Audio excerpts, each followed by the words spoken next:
है गाइस, तो सीटेट को जो प्रिपरेशन है उसे स्टार्ट करने से पहले सबसे जो इम्पोर्टेंट चीज़ आपको समझनी है वो है structure and content of the syllabus. ठीक है, तो आपको मैं बता दूं कि सीटेट में आपका रहेगा 150 क्वेश्चंस, राइट, 150 क्वेश्चन, 150 मार्क्स। ठीक है, मतलब 150 हर एक क्वेश्चन का 1 marks, no negative marks, right, no negative marks is there. And आपको आपके हाथ में रहेंगे 150 मिनट्स के टाइम, यानी 2 आवर्स एंड 30 मिनट्स। ठीक है, 2 आवर्स एंड 30 मिनट आपके पेपर को अटेम्प्ट करने के लिए। ओके, तो ये हमने टाइम समझ लिया, क्वेश्चन समझ लिया और मार्क्स भी समझ लिया, और ये भी समझ लिया कि वहाँ पर कोई मतलब सीटेट में कोई नेगेटिव मार्किंग नहीं है। अब पेपर 1 जो है ये क्लास 1 to 5 तक की बच्चों के लिए होता है, यानी इन लोगों का एज कितना होगा, 6 to 11 ईयर्स तक की एज होगा। ठीक है, ये जो बच्चे जो होंगे, स्टूडेंट्स जो होंगे, तो उसके हिसाब से आपको उसको ध्यान रख के इसका प्रिपरेशन करना है, ताकि उसी के रिलेटेड तो क्वेश्चंस जो पूछा जाएंगे। ठीक है, मेनली जो पेडागॉगी होंगे। अब देखते हैं पेपर 1 में आपको मिलेंगे कितने पार्ट आपको मिल जाएगा, एक बार देख लेते हैं। ठीक है, तो एक तो हो गया CDP, दूसरी हो गया आपका लैंग्वेज, 2 लैंग्वेज आएगा, एक हो गया मान लो आपका लैंग्वेज 1 हो गया हिंदी, दूसरी हो गया आपका दूसरा जो लैंग्वेज 2 हो गया वो हो गया आपका इंग्लिश। ठीक है, हिंदी एंड इंग्लिश ये हो गया।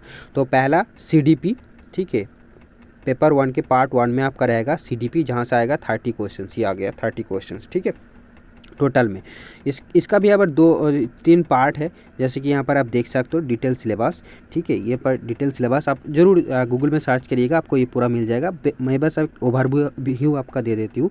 जैसे कि इसका 3 पार्ट रहेगा, आपका हो गया आपका CDP, ये हो गया यानी चाइल्ड डेवलपमेंट। ठीक है, ये हो गया। उसके बाद यहाँ से आपका 15 क्वेश्चन हो गया, और इंक्लूसिव एजुकेशन, यहाँ है इंक्लूसिव एजुकेशन, यहाँ से 5 क्वेश्चन, टोटल 20 हो गया। ठीक है, उसके बाद आपका आता है लर्निंग एंड पेडागॉगी, तो यहाँ से आपका 10 क्वेश्चन, सो 10 टोटल हो गया 30 क्वेश्चन, यानी पेपर 1 के पार्ट 1 से टोटल 30 क्वेश्चन। ठीक है, और इसको हम बोलते हैं चाइल्ड डेवलपमेंट एंड पेडागॉगी। इस पार्ट का क्या नाम है, चाइल्ड डेवलपमेंट एंड पेडागॉगी। ठीक है, अब 4 पार्ट्स यहाँ पर टोटल है। उसके बाद आती है आपका लैंग्वेज 1 एंड लैंग्वेज 2, तो ये आप देख लीजिएगा। ठीक है, लैंग्वेज 1 मान लो आप हिंदी, तो उस हिंदी से कुछ रिलेटेड पैसेज वगैरह आएंगे। ऐसे भी जो लैंग्वेज 2 होंगे वहाँ पर भी मान लो इंग्लिश है, तो वहाँ से भी पैसेज वगैरह पूछेंगे, वहाँ से क्वेश्चन के आंसर करनी है। और उसके साथ आपका रहेगा पेडागॉगी, मतलब वो हिंदी को आपको कैसे सिखाएंगे बच्चों को या पढ़ाएंगे, इंग्लिश आप बच्चों को कैसे पढ़ाएंगे या सिखाएंगे, उसके रिलेटेड। तो ये आपका 3 पार्ट्स कवर हो गया। ठीक है, लैंग्वेज 2 एंड लैंग्वेज 1 को लेकर, और उसके साथ चाइल्ड डेवलपमेंट एंड पेडागॉगी, तो 3 पार्ट हो गया। अब आती है 4th पार्ट में, और 4th पार्ट में क्या है, टोटल 5 है, सॉरी मैंने पहले 4 बोल दिया था। तो 4 पार्ट में आपका है मैथमेटिक्स। ठीक है, मैथमेटिक्स ये आपको करनी है, ये आसान मैथमेटिक्स आती है। तो हिमांशी मैम का वीडियो भी आप देख सकते हो, वो काफ़ी अच्छी तरीके से समझा हुआ है आपका सिलेबस को। मैं बस आपको ये जो कंटेंट वगैरह है तो वो ये शेयर नहीं किया था, और मैं एक जगह कन्फ्यूज हो गया था, इसलिए मैं फिर से आपको बता दे रहा हूँ जी, ओके। ठीक है, ताकि आपको समझने में थोड़ा और भी आसानी हो जाए।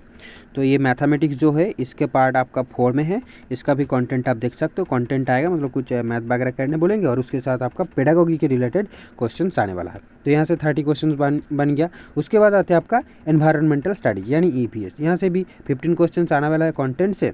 ठीक है, कंटेंट से आने वाला है, और जो और 15 क्वेश्चंस आपका आएगा पेडागॉगिकल इश्यूज से। ठीक है, तो ये आपका होगा पेपर 1 का कंप्लीट, जो कि पेपर 1 का आपका 5 पार्ट यहाँ पर है। ठीक है, 150 मार्क्स का फुल टोटल जो मार्क्स है 150 है, और क्वेश्चन भी 150 रहेगा, और टाइम भी 150 मिनट रहेगा। मतलब एक क्वेश्चन को करने के लिए आपके पास मैक्सिमम 1 मिनट होंगे। ठीक है, अब पेपर 2 की बात करते हैं, तो देखो पेपर 2 में भी 4 पार्ट है पेपर 2 में। तो ये अच्छी बात ये है कि 1, 2 एंड 3 जो है, मतलब ये CDP, लैंग्वेज 1 एंड लैंग्वेज 2, इसका सिलेबस लगभग पेपर 1 के तरह ही सेम ही है।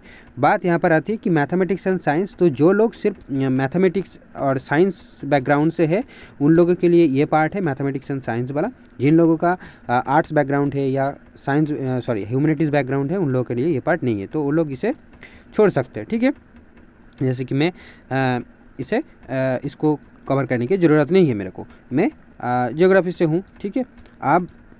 अब ये देखते हैं, तो हमारे लिए कौन सी रह गया, ये वाला, सॉरी ये जो 5th पार्ट में है, तो 4th पार्ट वो बाद चला जाएगा। यहाँ से 60 क्वेश्चन है, देख सकते हो। तो टोटल मिले का आपका 150 क्वेश्चन यहाँ पर भी बन जाएगा, और इसका भी 150 मार्क्स है, 150 मिनट आपका टाइम है, समझ लो, ठीक है। अब देखो यहाँ पर क्या क्या सिलेबस है, तो यहाँ पर आपको हिस्ट्री पढ़ना पड़ेगा, ठीक है, हिस्ट्री पढ़ना पड़ेगा, वही ज्योग्राफी पढ़ना पड़ेगा।